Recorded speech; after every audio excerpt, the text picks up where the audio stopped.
Hi guys, तर स्वागत आहे तुमचं माझ्या नवीन ब्लॉगमध्ये. तर सध्या आपण आहे पंढरपूरला आणि आता आम्ही चाललो आहे रूम बुक करण्यासाठी गजानन महाराज ट्रस्ट इथे, कारण तिकडे रूम जरा स्वस्त रेटमध्ये भेटतात. आता आपण आलो आहे गजानन महाराज ट्रस्ट पंढरपूर इथे आणि गेट पण बघा किती सुंदर असा केला आहे आणि आतमध्ये पण खूप जागा आहे आणि मंदिरं वगैरे पण आहेत आतमध्ये, तर आपण ते पण नक्की फिरूया. तर आम्ही आज सकाळी 5:30लाच इथे आलेलो, पण रूम नसल्यामुळे बघा आम्हाला वेटिंगला बसायला लागलं आणि किती लोक पण आहेत.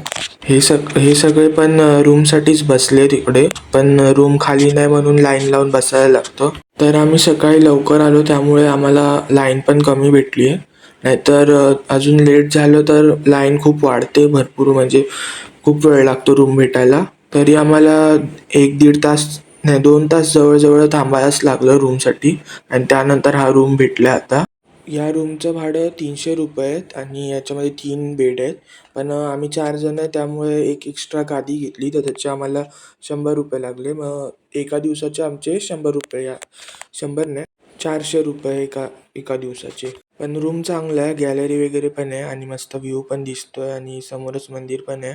आणि हे संस्थेचं पण खूप मोठं आहे, असं इथे 2-3 मंदिरं पण आहेत आणि भरपूर रूम आहेत, पण तरी पण इकडे लाईन लागते रूम घ्यायला, कारण बाहेरचे हॉटेलचे भाडं पण खूप जास्त आहे आणि इकडे त्याच्या मनाने खूप स्वस्तामध्ये भेटतं आपल्याला. तर मी तुम्हाला आता टॉयलेट बाथरूम दाखवतो. ते पण छानच आहे, म्हणजे चांगलं आहे, पण त्याच्यात गरम पाणी नाही भेटत, ते बाहेरून आणायला लागतं गरम पाणी हवं असेल तर. आणि बाल्कनीतनं व्ह्यू पण चांगला येतो आपल्या. तर ते बहुतेक गजानन महाराजांचं मंदिर आहे, तर आपण थोड्या वेळाने तिकडे पण जाऊया खाली गेल्यावरती. तर आता आम्ही फ्रेश वगैरे होतो आणि नंतर खाली जाऊ. आता आम्ही फ्रेश होऊन खाली चाललो आहे, तर आधी नाश्ता वगैरे करणार आहे. इकडे संस्थेचा नाश्ता पण असतो, सगळं फिरून दाखवतो आतमध्ये कसं काय आहे ते.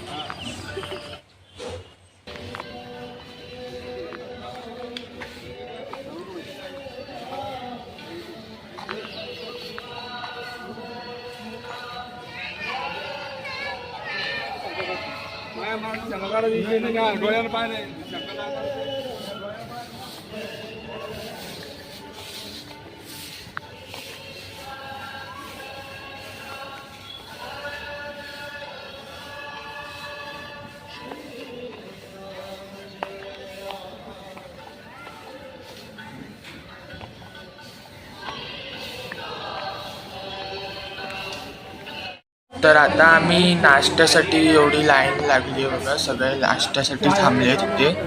तर 10 रुपयामध्ये पोहे, 15 रुपयामध्ये उपमा भेटतो आणि बाकीचं सगळं पण 10-15 रुपयातच भेटतं आणि खूप छान पण आहे टेस्टला पण आणि साफसफाई पण आहे इकडे, तर खूप चांगलं आहे, चव पण चांगली आहे.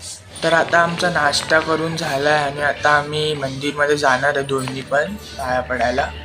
आणि आता तुम्हाला पण दाखवतो, व्हिडिओ काढायला अलाउड आहे तिकडे. भक्त निवास मंदिरमध्ये आता आपण जाणार आहे दोन्ही मंदिरमध्ये. तर हे आहे राम मंदिर, तर आधी आपण इकडे जाणार आहे आणि त्याच्यानंतर गजानन महाराज मंदिरमध्ये. तर चला आपण जाऊन आता बघूया. तर खूप सुंदर अशा मूर्त्या आहेत इकडे आणि आपलं आता दर्शन घेऊन झालेलं आहे आणि मंदिर पण फारच सुंदर आहे इकडेचं. तर आता आपण इथून निघूया आणि दुसऱ्या मंदिरात पण जाऊया, ते गजानन महाराजांचं मंदिर आहे, तर त्याच्यात पण आपण दर्शन घ्यायला जाऊया.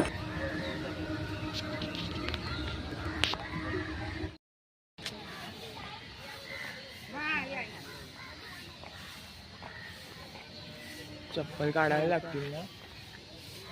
तर आता आपण दुसऱ्या मंदिरात जाऊ, गजानन महाराजांच्या मंदिरमध्ये.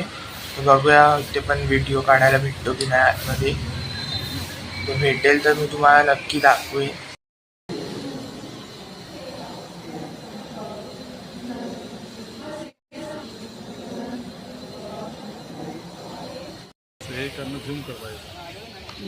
पुढे केलंस तरी चालेल, थोडं पुढे जाणं. तर कसा वाटला तुम्हाला माझा हा व्हिडिओ ते मला कमेंट करून नक्की सांगा आणि असेच व्हिडिओ बघण्यासाठी माझ्या चॅनलला पण सबस्क्राईब करा. तर भेटूया आपण आता पुढच्या व्हिडिओमध्ये. व्हिडिओमध्ये आपण विठ्ठल रुक्माईचं दर्शन करणार आहे, तर तो व्हिडिओ पण नक्की बघा. तर आज तर आम्ही गेलो नाही कारण आम्हाला लेट रूम भेटला, त्यामुळे तर उद्या